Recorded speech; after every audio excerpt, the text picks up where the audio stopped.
A paz do Senhor, meus caros irmãos, professores, alunos, nossos grandes amigos aqui que nos acompanham nessa jornada. Este é o EBD em Síntese Podcast e nós estamos aqui mais uma vez, já pertinho de terminar o trimestre, lição de número 12, né? 12 são as tribos de Israel, 12 são os apóstolos, 12 é um número especial, né, pessoal? E aí, a paz do Senhor, Marquinho, a paz do Senhor, meu querido João Felipe. Pai do Senhor Raniel, Pai do Senhor João, Pai do Senhor a todos os nossos irmãos que estão nos assistindo nesse momento. É uma satisfação imensa estarmos aqui juntos para conversarmos e expormos para os irmãos algo da parte do Senhor e enfocar na mente de vocês o que é preciso ser dito para os nossos queridos e amados adolescentes. Deus abençoe a todos vocês. A paz do Senhor, Marco, a paz do Senhor, Aniel, a paz do Senhor, aluno e professor que está nos assistindo. Sempre é um prazer estar aqui com vocês. E, como o nosso irmão Aniel disse, estamos chegando a mais um quase fim de um ciclo de lições, falando aí sobre vários pontos da história do povo de Israel e que para a gente está sendo de grande valia, né? E acredito que para vocês também. Só temos a agradecer a Deus por isso. Amém. Vamos juntos. E antes eu pergunto, você já se inscreveu no nosso canal? Você está compartilhando o nosso canal? Pelo amor de Deus, isso é um canal para abençoar vidas, abençoar o ministério de quem ensina. Compartilha, curte, se inscreve, para a gente poder fazer esse canal crescer, tá bom? Se espalhar, venha conosco, vamos juntos. Estamos aqui felizes, regozijados, alegres. Estamos estudando aqui, olha só, o Reino do Sul, que é representado pela tribo de Judá. Não está sozinha, mas representado pela tribo de Judá com o Reino do Sul. Todos sabemos que houve uma divisão, né? Primeiro rei, na verdade, foi Saul, depois Davi, depois Salomão, e os seus filhos, Jeroboão e Roboão. Acho que não eram grandes amigos, né, Marquinhos? Pois é, rapaz. Cada um foi para um lado, e aí nós estamos no Reino do Sul, numa história um tanto quanto longa, com seus 20 reis, e o Reino do Norte aí com seus 19 reis. A verdade é que toda a história do povo de Deus, eu que sou da área de exatas, eu definiria como uma senoide, meu caro João Felipe. Altos e baixos, né? E aí, o comentarista da lição, ele trouxe uma visão interessante, porque apesar da gente fazer uma visão panorâmica, que é um dos objetivos da lição, ele enfocou nos 3 reis que se destacaram positivamente, tá? Porque se a gente fosse estudar 20 reis, né, não daria tempo, a lição ia ficar gigantesca. Mas é um dos objetivos, essa trajetória para a gente aprender com ela, né, de cada um desses reis, também apontar o cuidado de Deus com os hebreus, segundo objetivo, né, mesmo no contexto da infidelidade. Eu vou até fazer um pequeno parênteses aqui, falar baixinho. Essa é a história de todos nós. Nós somos infiéis, mas o Senhor permanece fiel. E o terceiro objetivo é ensinar os adolescentes sobre a importância de ouvir a Deus e seguir os seus mandamentos. E isso nunca sai de moda, isso nunca sai de voga, e a gente precisa tomar essa lição como um ponto de partida para discutir a aplicação disso. Seria o terceiro objetivo da lição. Pois bem, e aí nós temos o início da lição falando, obviamente, sobre o trono de Davi. Interessante, né, Marquinho? Não fala do trono de Saul, porque Saul, a gente já viu em outra lição que a gente estudou, que ele teve uma importância militar e conquistas importantes, mas ele não era um homem segundo o coração de Deus como o rei Davi foi, e a promessa que Deus fez sobre Davi é que não ia faltar um descendente de Davi sobre o trono. diferente do Reino do Norte, que várias famílias e dinastias foram se sobrepondo. No Reino do Sul, nós tivemos uma presença forte do trono do rei Davi, não é isso? Marco Júnior, meu querido diácono. É verdade, meu querido irmão Daniel. Assim, você vê como o próprio Deus ele havia estabelecido ao rei Saul que o reinado de Saul era para sempre. Na verdade, a promessa recaiu sobre Saul também. Só que o que aconteceu foi que as constantes, como eu posso dizer assim, as constantes inconstâncias de Saul e desobediência de Saul fizeram com que ele perdesse essa, vamos dizer assim, essa patente de ter alguém da sua família reinando. Então, toda a descendência de Saul foi desmerecida, execrada por conta da desobediência do próprio Saul. Já Davi foi diferente, a promessa recaiu sobre Davi e ele continuou servindo ao Senhor. Apesar do seu pecado e apesar do profeta Natan ter proferido uma profecia dizendo que a espada não sairia da sua casa, ele suscitaria da própria semente de Davi para que houvesse tipo uma revolta, algo que fizesse com que o rei Davi pagasse os seus atos através desse tipo de consequência. Então, foi basicamente isso que aconteceu. Porém, a promessa ainda assim permaneceu sobre a casa de Davi. E é por isso que o Senhor, nosso Senhor Jesus, é descendente direto do próprio Davi. Então, como eu costumo dizer e gosto sempre de dizer até para os adolescentes, tudo aponta para Jesus. Tudo aponta para Jesus. E assim começa o livro de Mateus, né? Foi escrito aos judeus, Exatamente. contando a origem e fala História de Davi, filho de Davi. Exatamente. Vale lembrar, um bom ponto que você falou agora, é que esse livro de Mateus, se os adolescentes, porventura, perguntarem, tá, mas e aquela outra genealogia que tem escrito na Bíblia? Eu creio que, se não me engano, no livro de Lucas, você vai e diz, não, cara, é o seguinte, o livro de Mateus ele foi escrito para judeus. Então, há uma diferença na genealogia que Mateus escreve que Lucas escreve. Lucas escreve para os gentios, o tratado que Lucas escreve Lucas, é para os capítulo gentios. 3, querido. Lucas, Perfeitamente. Capítulo 3. Então, a genealogia que Lucas escreve é para demonstrar aos gentios de onde é que veio Jesus.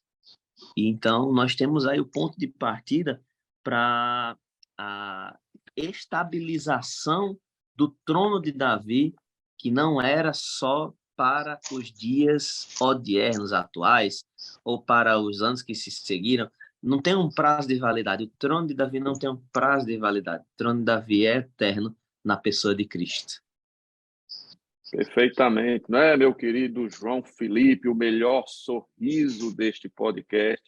Nós temos aqui o início do Reino do Sul com o rei Roboão. Parece até que ele tentou seguir, né? Os 3 primeiros anos foram bons, ele observou a lei, mas parece que depois ele desistiu, abandonou.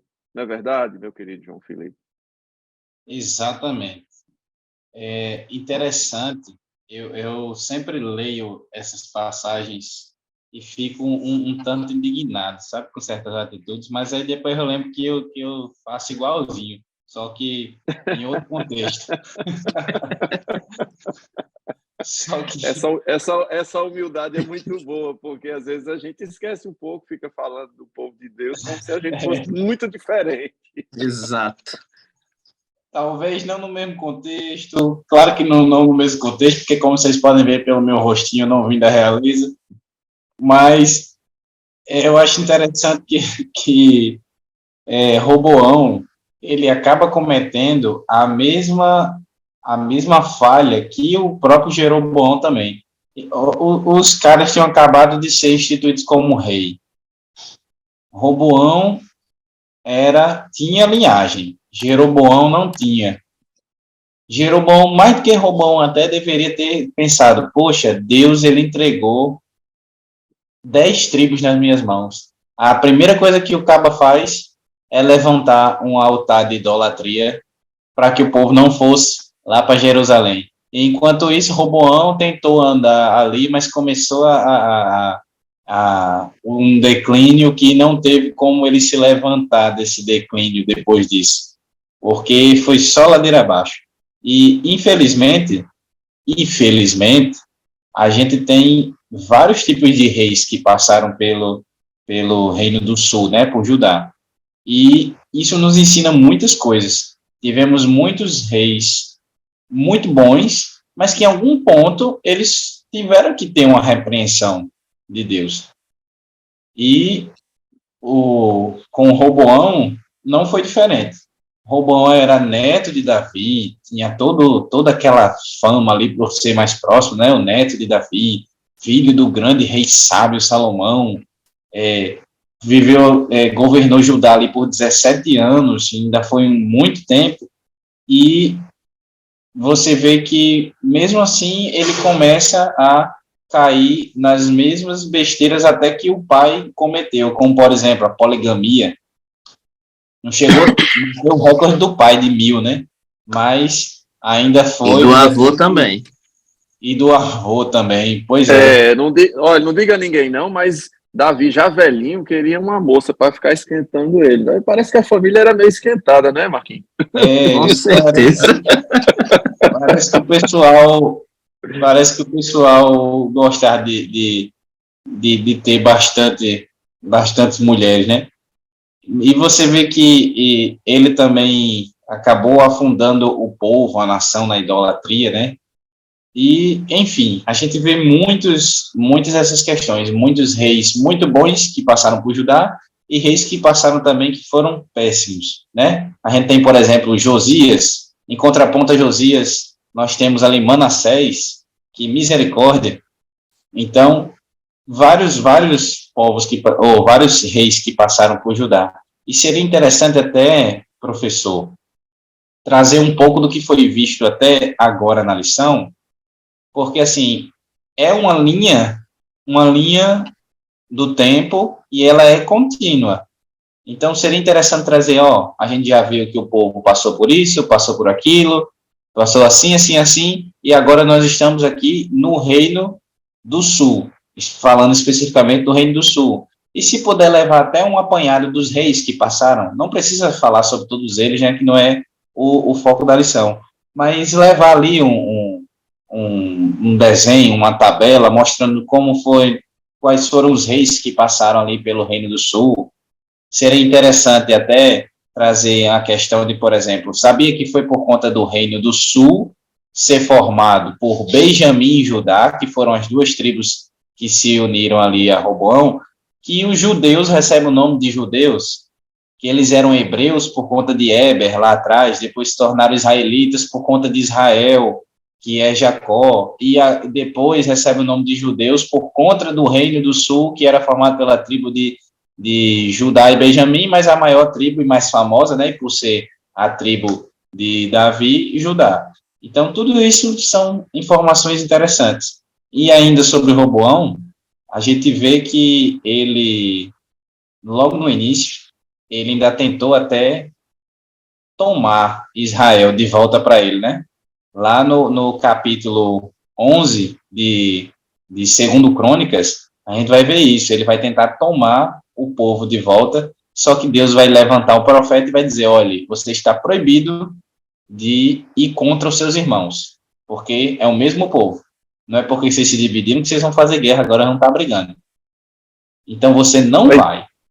É interessante a presciência de Deus, a permissividade, não quer dizer que era a vontade, mas era a permissão. E Deus havia dito para Moisés, lá atrás, olha, o povo vai fazer isso, né? Nada foge do controle de Deus, né, João? Exatamente. E interessante que ele diz assim, tá bom, a gente não vai.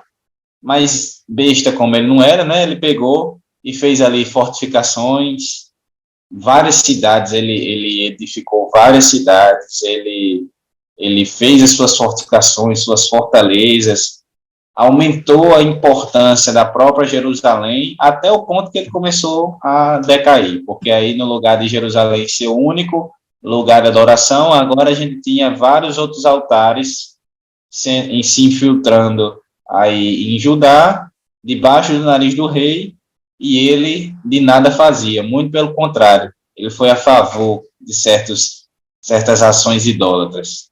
Eu queria só destacar um ponto que eu lendo a lição aqui, não consegui visualizar. Entretanto, se os irmãos olharem no capítulo 10, segundo Crônicas, segundo livro das Crônicas, no capítulo 10, vocês vão perceber como é que foi o começo, o início de tudo, como é que ele se posicionou, como é que Roboão se posicionou.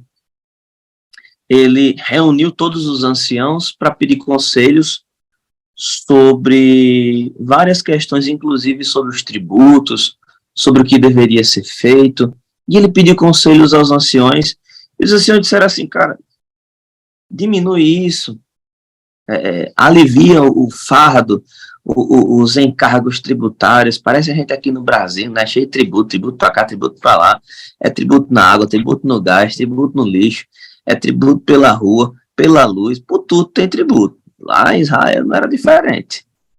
Então, principalmente na época do rei Salomão, que o rei Salomão estabeleceu tributos para a construção do templo. Só que a construção já tinha sido feita, o templo já estava de pé, tudo já estava pronto. Entretanto, os tributos continuavam.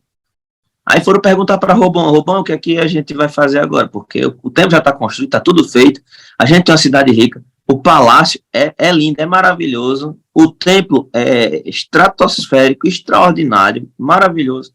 E agora, dá para diminuir o tributo? Aí Robão foi, se aconselhou com os anciões, escutou, venham daqui a 3 dias. Aí ele se aconselhou com os jovens que cresceram com ele.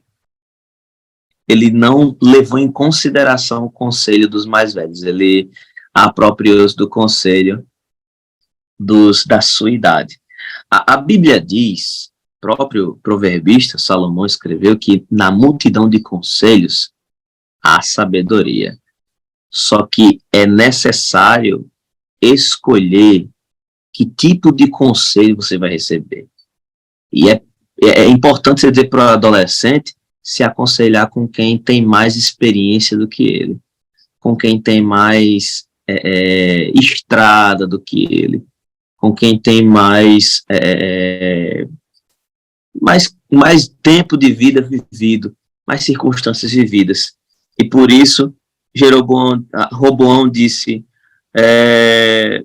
ele disse para os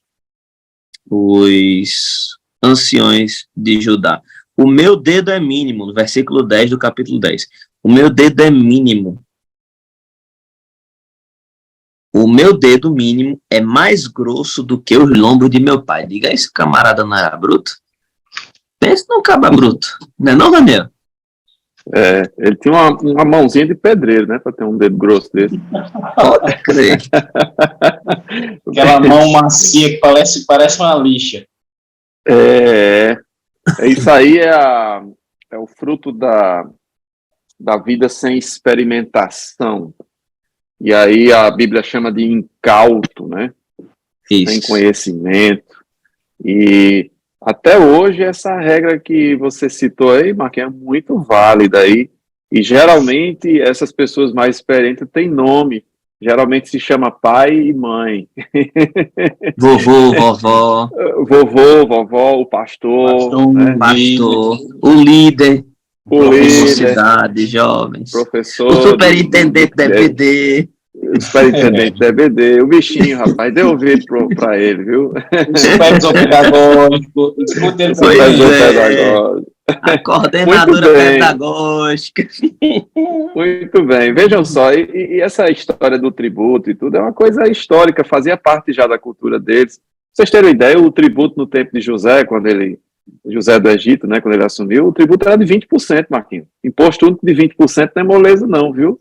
Não. E hoje a gente tem, né? Na verdade, o que há nesse caso não é o valor, o percentual do imposto que há, é a injustiça na distribuição de renda, na questão social. Então o povo estava cansado e ele não deu ouvidos a quem deveria. E isso se repete até os dias de hoje, Por isso a importância desta lição para os adolescentes, porque a gente tem um exemplo ruim, mas nós teríamos vários, se quiséssemos assim fazer. Mas a lição, ela toma um ponto de partida para os reis, que foram bons exemplos, mas que a Bíblia, por ser verdadeira, autêntica, ela também nos deixa claro quais os pontos negativos desses reis que foram bons, né, aos olhos do Senhor. O primeiro deles aqui, né, a segunda parte da lição, fala do rei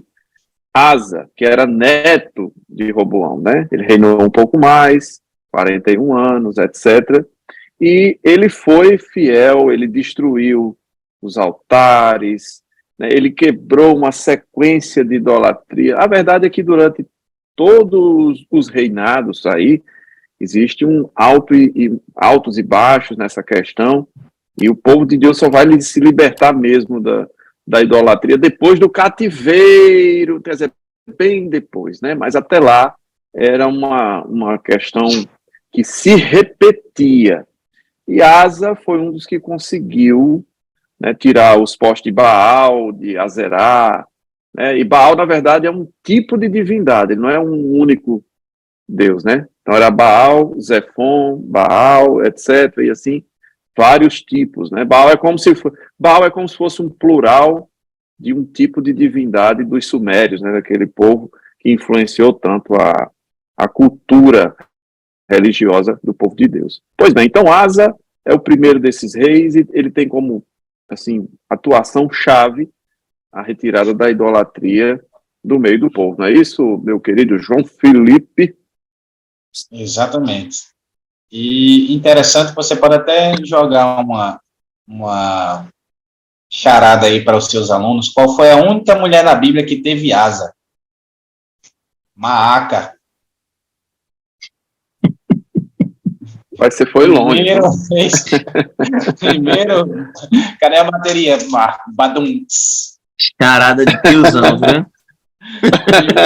O tiozão daqui sou eu. O tiozão daqui sou eu, mas você ganhou de mim agora, hein? Tá querendo tomar o lugar do rapaz. Não, pelo amor de Deus. Eu tenho certeza como eles vão gostar dessa piada. 1 Reis, capítulo 15, versículo 10. E era o nome de sua mãe Maaca, olha aí.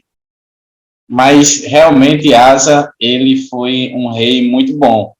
E interessante que já foi contrapondo o que o seu pai tinha feito, né? Porque Abias, que era o pai de Asa, ele, algumas Bíblias trazem como epígrafe até do texto, no capítulo 15 de 1 Reis, fala: Abias imita a impiedade de Roboão, seu pai.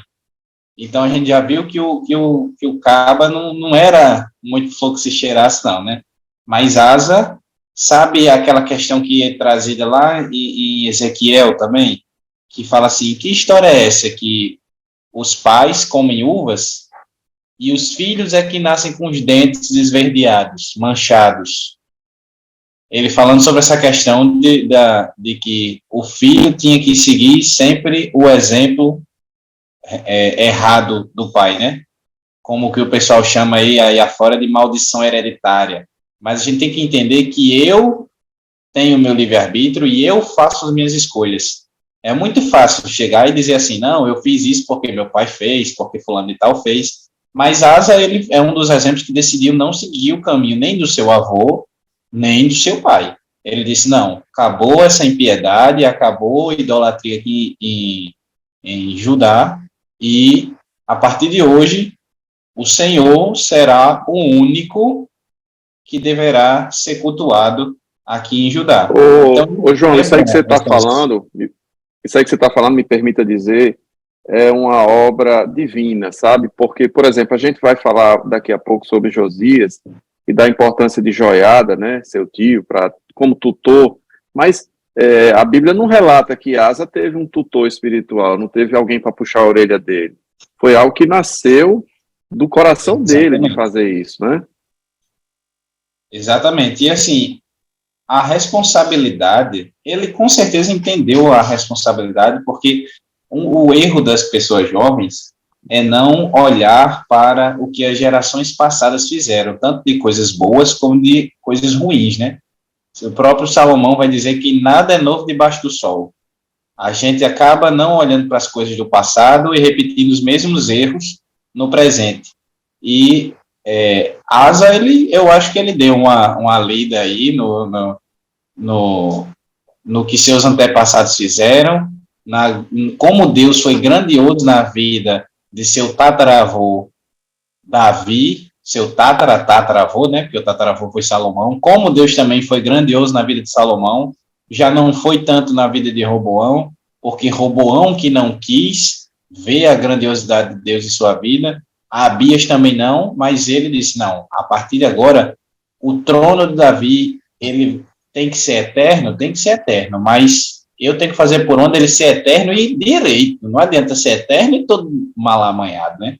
Isso foi uma decisão dele. Como o irmão Raniel falou, não tem nenhum tutor, não tem profeta que se levanta e mete o dedo na cara de Asa. É só questão de ele decidiu ser o diferencial. Ele deu lugar a Deus, ao Espírito Santo, que não era derramado como a gente tem hoje, mas que Deus tinha as suas formas de trabalhar, né, de mover o coração dos reis, né, porque a Bíblia diz que ele coloca reis, ele tira reis, é ele quem governa, é ele quem manda. Então eu poderia assim resumir a atuação de Asa como aquele que teve coragem de quebrar o status quo da idolatria, né? Então, apesar de que ele não foi perfeito, que no final ele não tirou tudo, né, de altares e tal, porque notem que é uma tradição difícil de quebrar, né? Ele tinha que responder por ele, pelo palácio, pelos súditos, pelas cidades, pelas famílias. Era um desafio muito grande, né, Marquinhos? Com certeza. É tão desafiante que ele não conseguiu fazer tudo o que ele deveria fazer. Esse foi o equívoco de Asa, que foi um cara muito responsável, um rei muito responsável, tentando melhorar as coisas dentro do seu reino, mas eu não diria omissão, porque ele se posicionou contra a idolatria, mas o que acontece é o que a Bíblia falou, no primeiro livro dos Reis, capítulo 15, versículo 14, está escrito, os altos, porém, se não tiraram, todavia o coração de Asa foi reto para com o Senhor todos os seus dias. Então, mesmo com o coração reto, mas a influência dele contra a idolatria foi até um certo ponto. Não se sabe o que aconteceu, porque também onde a Bíblia se cala, a gente se cala também. Não dá para você dizer qual foi a motivação de Asa para que ele não derrubasse os restantes dos ídolos que faltavam para serem derrubados. Mas o que é importante dizer é que se você tem algo para fazer, e é da sua inteira responsabilidade fazer, faça. Por completo. Faça a obra completa. Aí você traz teu adolescente para quê? Olha, ele não fez tudo. Ele fez 90%, mas faltou 10%. É igual, você pode trazer à tona a parábola das 10 virgens. Olha só, todas tinham lamparinas, todas estavam vestidas para a chegada do noivo, todas estavam com azeite dentro da botija, todas ouviram o chamado, aí vem o noivo, todas correram para ver, só que existe uma grande diferença, é que umas tinham reserva, outras não tinham reserva. E nesse contexto aqui de Asa, faz muita diferença você ser prevenido. Minha avó, que já descansa no Senhor, Mãe Celeste Marculino, dizia que quem anda prevenido ri do tempo. Rapaz, vocês estão querendo tirar meu lugar, como o idoso do grupo. Mas olha só, ele, apesar disso, né, o ancião de dias, né, ele ele teve esse coração reto perante o Senhor, e ele fez uma coisa que eu achei muito interessante também, que é ensinar o seu filho. Então, nós agora estamos falando de Asa, passando o bastão para Josafá, e que seguiu o caminho do seu pai, que também poderia não ter seguido. E ele opta por seguir. E Josafá é um daqueles reis emblemáticos, né? Aquela passagem de 2 Crônicas 20 é emblemática por demais, quando Deus diz, né, nessa batalha não tereis que pelejar, né? Estais parado, quietos e vede o livramento do Senhor. Então você tem um rei emblemático por um episódio de guerra histórico, que eles sequer lutaram, o Senhor pôs confusão entre os inimigos. Então, esse rei experimentou o sobrenatural de Deus, né? Ele colocou, inclusive, com muita coragem, ele colocou os levitas músicos, tá? Levitas músicos, porque nem todo levita é músico, viu, João Felipe? Vocês que tocam aí, que cantam aí, né? Ele colocou os levitas músicos na frente, e vocês sabem que quem ia na frente era quem morria primeiro, mas ele estava cumprindo uma diretriz do próprio Deus. E aí, o segredo da vitória, né, como o Marquinho bem falou, obedeça o conselho de seu pai, da sua mãe, de sua tia, seu professor, e tenha convicção, e faça os 100%, não faça 90%, não, faça os 100%, mas faça conforme a orientação de Deus. Aí você diz, eu não tenho intimidade com Deus, professor Raniel, como é que eu sei? Eu garanto a você, tem um sacerdote que Deus colocou na tua vida, que é o teu pai. Tem uma outra sacerdotisa que Deus colocou na tua vida, que é a tua mãe. Se você fizer só o teu pai e tua mãe está dizendo, até pela honra que Deus requer da gente, você tem muito mais chance de acertar, né? Resolva também obedecer o seu pastor em amor, resolva obedecer os seus líderes, seus professores, porque nisto reside a bênção de Deus, que é obediência.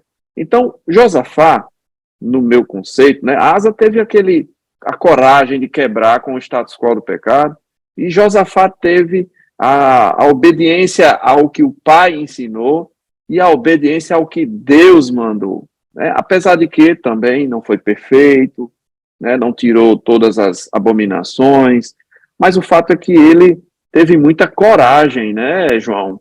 Foi corajoso ou não foi? Foi muito corajoso, e os músicos que foram na frente também tiveram que ter mais ainda. Tangedores. Mas sim, hoje chamaria tocador, né, Marquinhos? Os tocadores. Antigamente era tangedor. Tangedor. Mas coragem é uma coisa que a gente não pode dizer que ele não teve, né? Que ele faltou. E assim, coragem principalmente para crer e obedecer, acreditar naquilo que foi dito a ele em profecia. Porque ele naquele momento estava aperreado, pedindo uma resposta a Deus, e Deus mandou a resposta, mas talvez não foi aquilo que ele imaginava, né? Onde é que a pessoa ia imaginar que Deus ia mandar tirar toda a frente de batalha, que são chamados bucha de canhão, né? Que é os que vão na frente só para... Exatamente. E colocar os músicos na frente. Com certeza não foi uma resposta típica. Veja, João, quando Davi decide matar o marido de Batseba, ele usou essa estratégia para o mal, para que aquele homem morresse. Exatamente. E Deus usou a mesma estratégia para o bem. Colocou pessoas que não eram preparadas para a guerra na frente, com instrumentos, para provar o seguinte: quem vai fazer sou eu, não é, João? Exatamente. E a única coisa que, como a gente veio falando, todos esses reis, apesar de seguirem o caminho da retidão, eles são seres humanos, então em algum momento eles deram uma tropeçada, né? E além dele não ter tirado todos os altares de Israel, ele também vai ter uma dorzinha de cabeça aí quando ele resolve casar o seu filho com a filha de Acabe. Porque o problema foi esse casamento. Gente, porque gente boa, viu? Daí, gente boa. por Olha, conta disse que disso ela... aí, Boinha, Diz como que a gente ela, diz no a interior. Thalia, a Boinha. Thalia dormindo, olha, disse que a Thalia dormindo não fazia mal a ninguém, João. olha, e foi Mas era por só conta nessa hora disso, mesmo. foi por conta só disso daí que ele quase traz um problema, porque se não fosse a promessa que Deus tinha feito a Davi, ele quase traz um problema enorme para Israel, porque durante 6 anos, me corrija se eu estiver errado, 6 anos, não foi isso? Sim. 6 anos, o trono de Davi foi deixado um pouquinho de lado, porque exatamente durante esses 6 anos, essa Atalia aí, que ele inventou de casar o filho dele com ela usurpou o trono, e durante 6 anos ainda da história de Israel, a gente vê uma mulher no trono de Israel que não era da linhagem de Davi. O trono não ia se apartar, o trono de Davi ia se manter eterno, mas por conta dessa besteira dele aí, de casar o filho dele com essa mulher, que apesar de Acabe ser o pai, mas parece que ela tem muitas características da ex-mulher do pai dela, acabou trazendo bastante problema para Israel, ou para Judá, no caso, né? João, sem contar, João e Raniel, sem contar que é muito simples. Josafá lutou uma guerra que não era dele, por um território pelo qual ele não precisava lutar, e não era do interesse dele, e que não ia influenciar o reino dele em nada. Acabe disse: ei, Josafá, vamos ali destruir Ramote de Gileade? Aí, Josafá, bora. Mas sabe por quê? Porque tinha uma profecia enrostida aí, dizendo que o abençoado do Acabe, não diz outra coisa, né? Não diz outra coisa, né? Que ele ia morrer. Aí veja só a cena. Lá vai Josafá para a guerra, todo vestidão de rei, com armadura de rei, todo paramentado. Rei, o único rei lá. E Acabe, escondido, se vestiu de um soldado comum, um soldado raso, escondido. Daqui a pouco, qual era a mente de Acabe? Vou colocar Josafá lá para ele morrer no meu lugar e os inimigos acharem que quem morreu fui eu. Aí tá tudo de boa. É errado. Dessa guerra ele ia e dessa guerra ele não voltava. Foi uma fé. Rapaz, eu queria saber. É porque o mistério da Bíblia, né, Raniel, é uma coisa muito séria. Eu queria saber como é que foi que aquele arqueiro lançou aquela flecha, rapaz. Porque foi uma flecha muito certeira. Foi mais certeira que a pedrada que Davi meteu na testa de Golias. Foi mais certeira. Eu já ouvi falar, viu, Marco? Eu já ouvi falar em bala perdida. Agora, em flecha perdida, foi a primeira vez que eu vi. Pois é, rapaz. Então, mas tudo isso... Nem ele acreditou, Marquinhos. Nem o flecheiro acreditou. Pois é. Eu imagino. Mas para você ver, tudo isso por conta de uma aliança feita de forma errada. No tempo errado, resumo, sem a aprovação de Deus. Em resumo, Marquinhos, o que a gente tem aqui é decisões desastrosas sem a orientação de Deus. E aí isso aplica para Asa, Josafá, Josias, qualquer um de nós, inclusive, quando tomamos uma decisão sem consultar ao Senhor, sem a bênção dos nossos pais, sem a bênção do nosso pastor, né? E isso é algo que manchou a sua biografia. Poderia ter passado sem essa, né?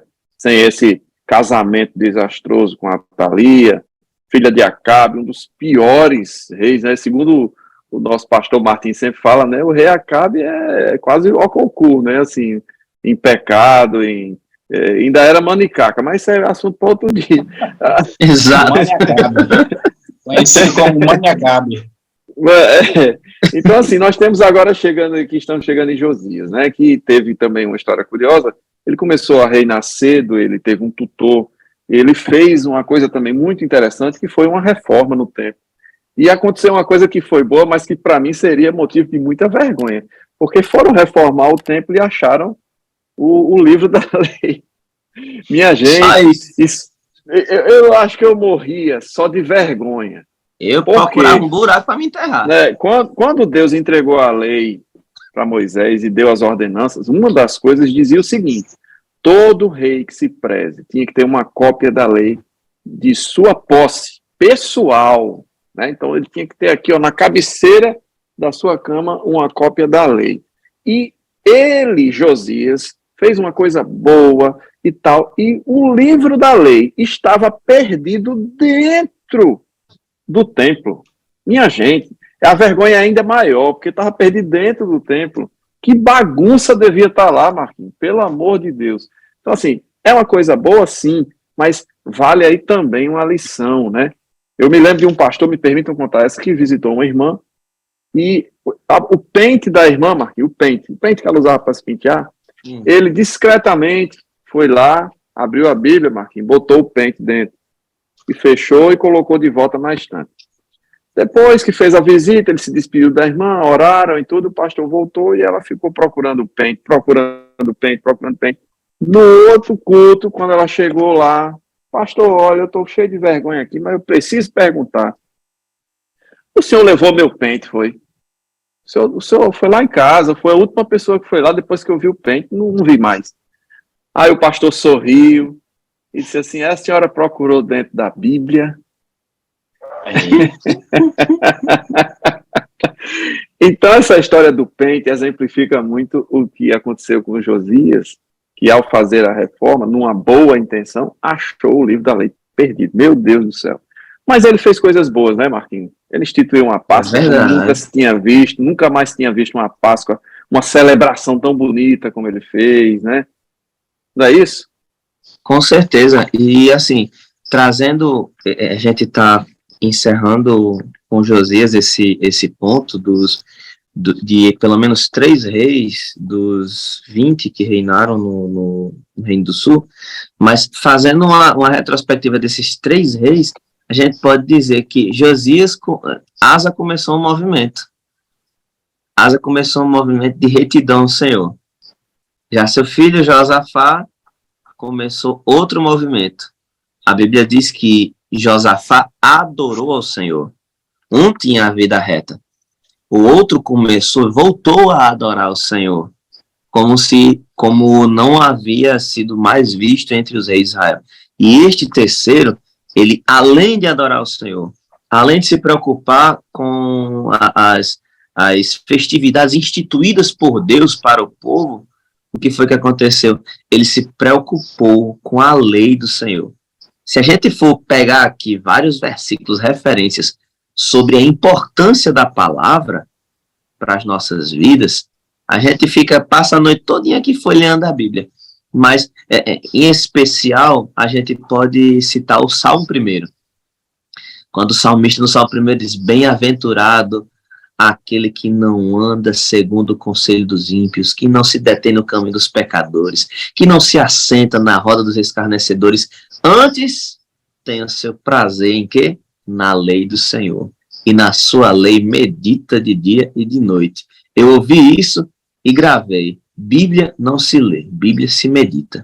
Porque se você for ler apenas a Bíblia, ela vai ser como qualquer um livro desses. Não que eles não tenham valia, mas é só para você entender.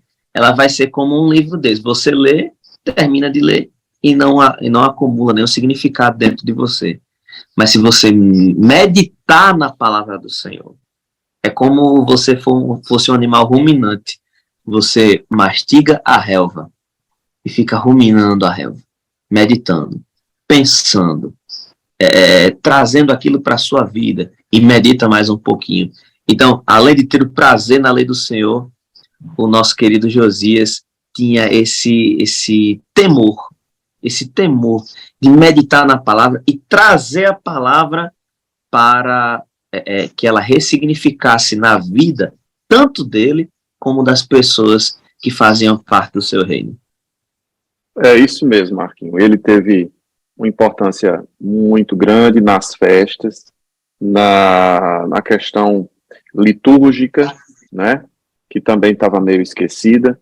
E tem uma coisa que a lição não fala, né, como ponto negativo, é que quando o seu tio falece, Joiada, ele já não é tão fiel quanto antes, né? Essa parte a lição não fala, mas isso é um ponto negativo que precisa, talvez aí se o professor achar conveniente.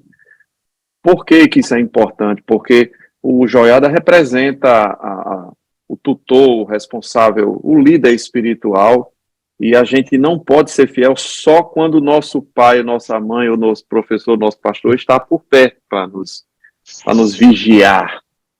A gente precisa ser fiel a Deus em toda e qualquer circunstância. Não é isso, João? Exatamente. E eu acho interessante também que Josias, ele traz um modelo real e único de avivamento, que é o avivamento, é a mudança de atitude, não só dele, mas como de toda uma nação, a partir da Escritura, a partir da palavra. Não, ele não fez nenhum tipo de movimento específico para aquilo. Hoje vamos ter um culto no templo hoje vai ser o culto da cura, hoje vai ser o culto do não sei o que lá, hoje é o culto, não, ele só fez, vamos fazer o seguinte, vamos todo mundo aqui abrir a lei, ela vai ser lida, e o que tiver nela, a gente vai cumprir. Esse é o acordo que eu vou fazer com vocês. Isso é o que eu chamo do feijão com arroz, né? O básico bem feito. Exatamente. E esse é o verdadeiro modelo de avivamento, um modelo que a palavra gera uma transformação de vida nas pessoas. Esse é um verdadeiro modelo de avivamento que já lá de Josias a gente viu como aconteceu. Aconteceu em outros momentos também da história do povo de Israel, dos hebreus, dos judeus, enfim. Mas Josias é um ótimo exemplo disso, que a partir daquele achado ali da lei de Deus, ele lê para o povo e propõe uma mudança completamente de vida, não só dele, mas como de toda a nação. É interessante que ele tem influência de Joiada, e me parece que ele se tornou também uma pessoa influente, porque ele falava, e me parece que as pessoas aderiram muito pela influência dele, né? E talvez até mais do que do temor ao próprio Deus, né? Parece que ele era bem carismático, as pessoas aderiram, e isso é um alerta também que a gente faz, para que a gente não se sinta compelido, compungido a ser santo, porque o meu pastor fala bonito, porque meu pai é temente a Deus. Não, eu tenho que ter a minha responsabilidade diante de Deus, tá? Com ou sem Joiada, com ou sem Josias, com ou sem meu pastor, eu tenho que ser santo. Minha fidelidade é ao Senhor. Eu tenho que ter um compromisso com Deus. Eu não posso estar sujeito a quem está perto de mim naquele momento, ou não, né, Marquinhos? Porque às vezes, assim, é aquele amigo mais fervoroso não está perto, aí eu estou sozinho, eu estou sozinho, eu acho que hoje eu vou dar uma aliviada. É o que eu sempre digo, Raniel, não seja cristão, crente, assembleano, o que quer que seja, não seja de Cristo por conveniência, seja de Cristo por convicção. Quando você é de conveniência, as circunstâncias lhe manipulam. Quando você é por convicção, você resiste a qualquer circunstância. Exemplos? José. Exemplo? Moisés, que o escritor aos Hebreus diz que ele rejeitou ser chamado filho da filha de Faraó. Exemplo? Josué e Caleb, enquanto 10 viram coisas ruins, Josué e Caleb disseram, não, quem vai dar essa terra para a gente é o Senhor. Mais exemplo, Sadraque, Mesaque e Abednego. Na frente de uma estátua, todo mundo de joelhos, os camaradas lá de pé. Daniel, Ezequiel. Daniel, vai dizendo falou, aí até... Né, todos esses que você falou, ainda muito jovens, eram convictos, né? Eram convictos do que o Senhor havia entregue para eles. E aí a gente tem também, assim, terceira e última parte da lição, uma questão importante, que era a voz de Deus através dos seus profetas. Por que que isso é importante na lição? Porque às vezes a gente diz, eu não fiz porque eu não ouvi a voz de Deus. Eu não fiz porque eu não sabia. Eu não fiz porque ninguém me falou.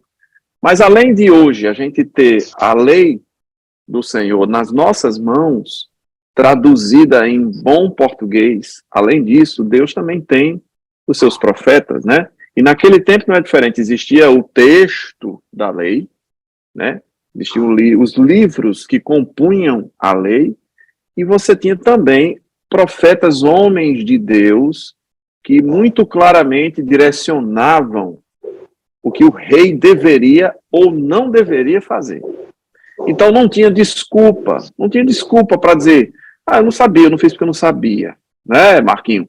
Então tá aqui, ó, profeta Naum, que teve um centro de mensagem mais voltada para os ninivitas, né, os assírios de uma forma mais abrangente, né, porque Nínive é a cidade, é a sede, né, a capital da Assíria na época, mas Naum se concentra porque este povo, Nínive, foi um dos grandes inimigos do povo de Deus. Foi um dos que marcaram, porque eles fizeram emboscadas e subjugaram o reino do norte, e depois começaram a fazer a mesma coisa, né, com o reino do sul. E, inclusive, o reino do sul deu de ombros, né, não deu importância, e depois eles começaram a forçar e isso foi tão forte que o povo começou a arrancar o ouro do templo para pagar o tributo aos assírios. Então veja que era uma coisa muito forte e não foi só Jonas que pregou para Nínive, né? Naum deu palavras muito fortes para os ninivitas, que eram uma nação vizinha, inimiga, mas que também se aplicava como modelo para o povo de Deus. Os profetas de Deus sempre alertam o caminho para o povo de Deus, ainda que falem para uma outra nação, mas é como que dizendo, presta atenção no serviço, olha o que esse povo está fazendo, não faça igual a essas nações, não siga esse modelo. Não é isso, Marquinhos? É verdade, e é tão provável que 100 anos antes do profeta Jonas, o profeta Naum proferiu todo esse juízo do Senhor contra a cidade de Nínive, contra os ninivitas, e 100 anos depois ele manda Jonas voltar lá e avisar o povo que o juízo de Deus chegaria sobre aquela cidade. Mas o que me deixa muito feliz... O interessante, Marquinhos, é a mensagem, né? 7 dias e a cidade será subvertida. Era uma mensagenzinha de uma frase, né? Se você parar para pensar na lógica disso, eu não sei se eu tinha coragem, não, de entrar numa cidade sanguinária e dizer um negócio desse. Não, e o mais interessante foi o processo para ele entrar nessa cidade, né?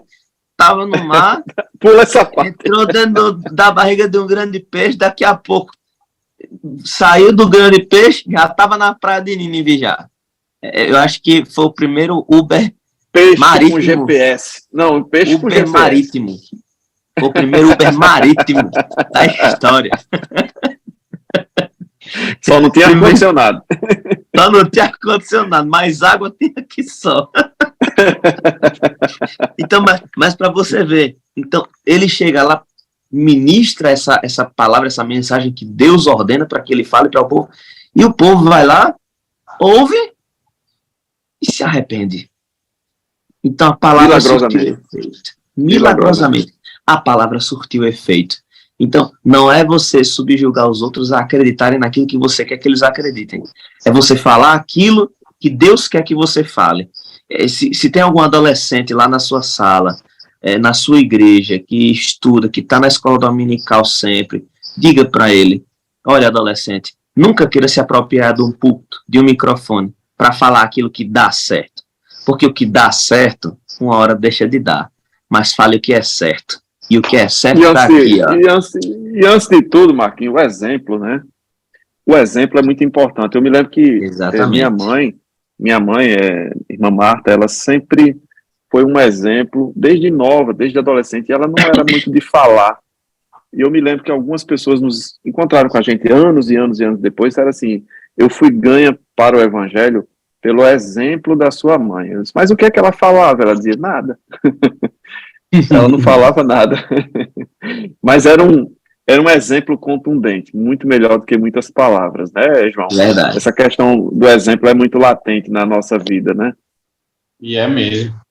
E, assim, Deus, ele é tão misericordioso que está escrito que ele não faria nada sem antes revelar, anunciar os seus profetas, para como aviso. Ele sempre levantava alguém para avisar. E outra coisa, podem prestar atenção que Deus ele levanta o profeta conforme a necessidade do povo, e não só do povo, mas conforme também o caráter do rei.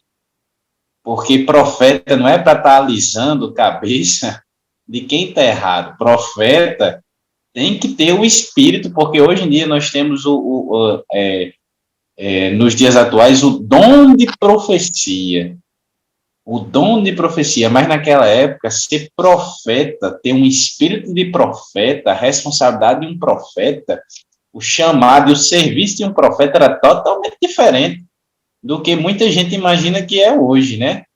Daqueles que se denominam profetas, porque você tem que ter um espírito um pouco impetuoso, alguns mais até do que outros, porque o teor da mensagem geralmente não era uma mensagem boa. João, se tivesse uma máquina do tempo, eu pagava o camarada para me levar, sabe para que hora? Para a hora que Elias meteu o dedo na cara de Acabe. Eu queria ver a cara de Acabe na hora que Elias estava lá. Porque pensa num caba macho, foi Elias, viu? Exatamente. E quando você vê pessoas como Naum sendo levantadas para Deus, para ir de encontro a uma civilização que não era brincadeira, não, ir de encontro a esse povo, mas ele abriu o bico, como a gente fala. Ele soltou o verbo mesmo, porque o verbo estava com Deus, e o verbo era Deus, e foi o verbo que mandou ele falar. Então ele soltou o verbo mesmo para cima dos ninivitas. É interessante, Marquinhos, que é importante estar na direção de Deus e tomar cuidado com esses arroubos, porque o mesmo Elias que botou o dedo no rosto de Acabe sucumbiu à ameaça da esposa de Acabe, que era Jezabel, e foi para dentro de uma caverna deprimido, né, triste. Então, é muito importante, jovem, adolescente, você ser guiado pelo Espírito Santo de Deus, obedecer a sua palavra, e com muita humildade, sabe? Com muita simplicidade, porque estes homens, como bem falou João Felipe, eles não tinham mensagens açucaradas para passar. Via de regra, naquele tempo, as mensagens eram duras, eram um contraponto ao que vinha se fazendo, era difícil.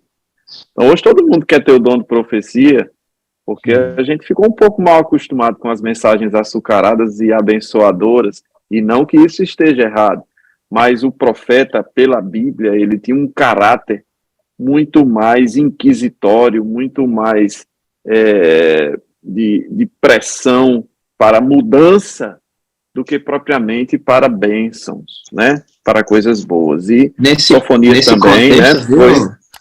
Eu ia só dizendo, Marquinho, que o Sofonias, ele também trouxe mensagens muito duras, né? Você vê Sofonias 1, versículos 4, 5, 6, capítulo 2, ele vai só assim, colecionando puxões de orelha. E aí a Moloque, que era uma entidade que se sacrificava os próprios filhos, você tinha adoração a astros, isso é influência externa, isso não era costume do povo de Deus, né? Então ele foi colecionando puxões de orelha, e eu acho que poucos teriam coragem de fazer isso, e ele era contemporâneo de Josias, né? Então perceba que a gente falou bem de Josias na maior parte do tempo, mas ele teve que dar uns puxões de orelha aqui, hein? E foi no tempo de Josias, não é não, Marquinhos? Com certeza. Falando em puxões de orelha, é muito interessante que o Sofonias, ele é muito incisivo, direto. Todos os profetas eram, mas ele é muito incisivo contra os moradores de Judá. ele anuncia um juízo, e o que mais me chama a atenção é a maneira como Deus expressa o seu amor, olha só, para com uma nação. É avisando, é dando chances, é dando mais sobrevida. É que nem um pai quando o filho erra, quando o filho faz alguma besteira. Ele corrige, ele conversa. Raniel que pode falar com mais autoridade sobre isso. Quando a Heleninha ou Letícia faz alguma arrumação, olha o olho do homem.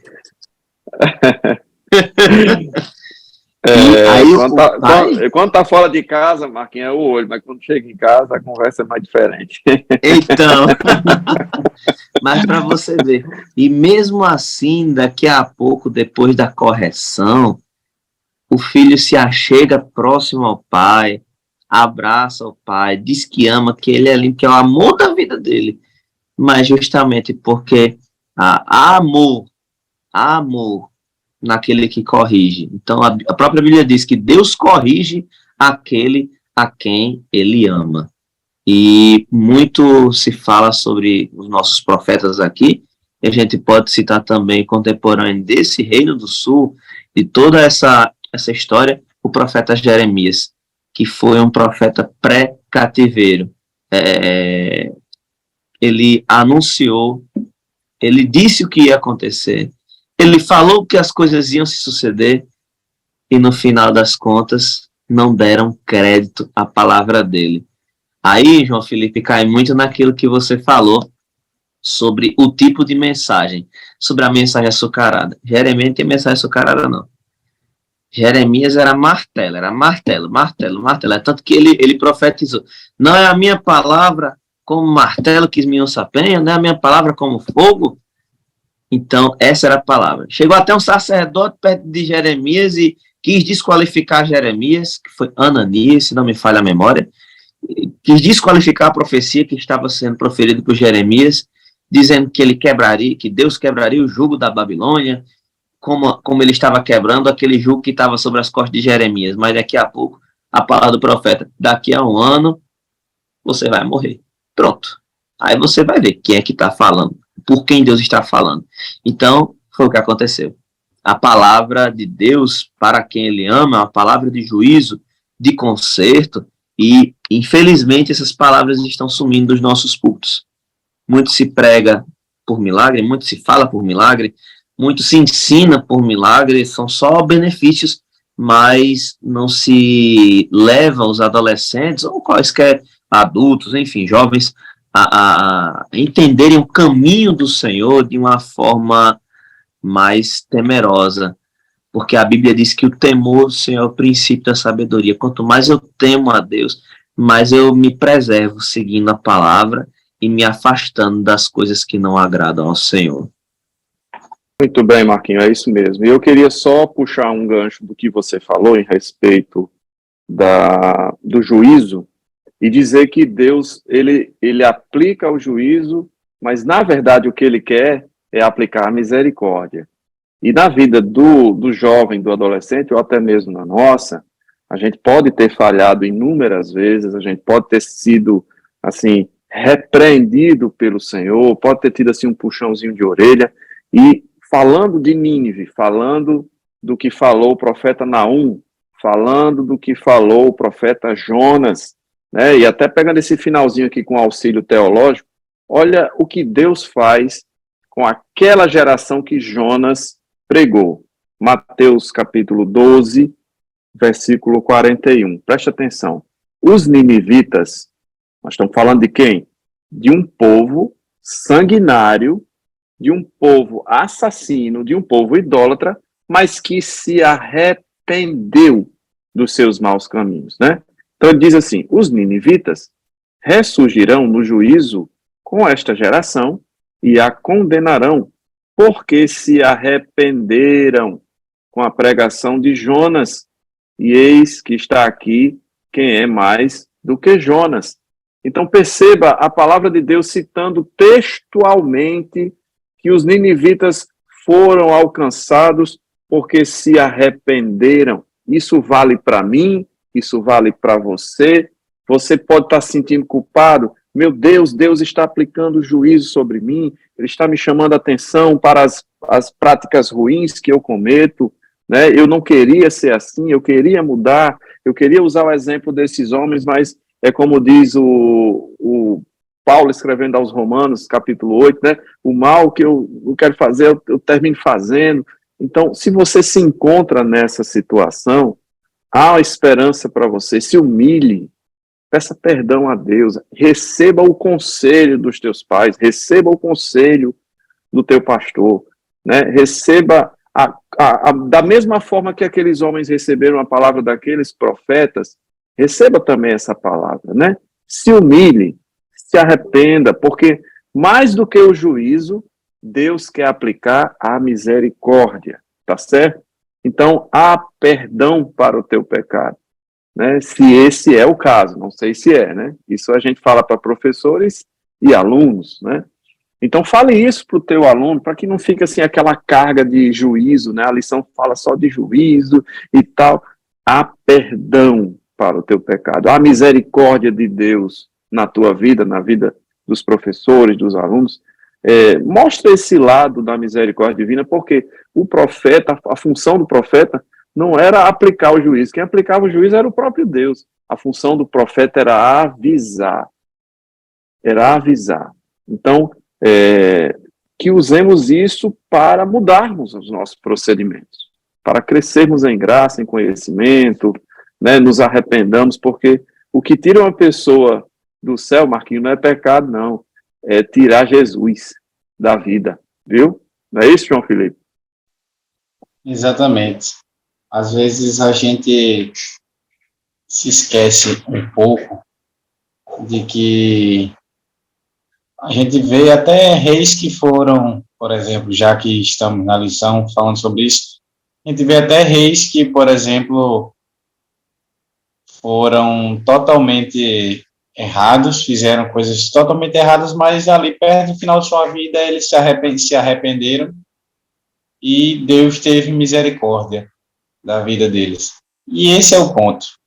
Estudamos aqui sobre um reino de homens que, apesar de ter sido instituído por Deus, mas eram constituídos por homens que acertaram, erraram, mas os que mais acertaram foi aqueles que, mesmo nos erros, eles decidiram reconhecer e voltar-se para o caminho novamente, como foi o exemplo de Davi, né? E esse é o ponto ideal. Deus levantou seus reis para guiar o seu povo, levantou seus profetas para avisar as coisas aos reis e ao povo, mas as mensagens, mesmo com tons de ameaças e de destruição, de calamidades, sempre tinham também um teor de se arrependam, porque se vocês se arrependerem, ainda vai ter esperança para vocês. Perfeitamente. Eu quero me despedir aqui de vocês, dos professores, agradecendo a Deus mais uma vez por esta oportunidade e por um trimestre, né, que está se encerrando já já.